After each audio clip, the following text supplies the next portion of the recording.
ඉටිගල ජයසේන නම් මහා බල සම්පන්න යෝධයෙක් තම ශක්තිය ගැන මහත් අභිමානයෙන් යුතුව දේශය පුරා සැරිසරුවේය.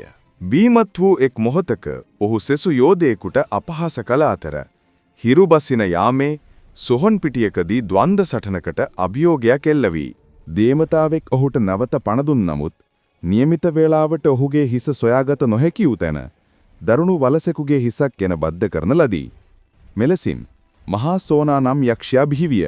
එදා රාත්‍රියේ පටන් වලස් හිස ඇති එම භූතයා සොහොන් පිටි තුම්මංසල සහ පාලු කඳුකරවල සැරිසරමින් මනුෂ්‍යයන්ට බිය සහ රෝගාබාධගෙන දෙන්නට විය.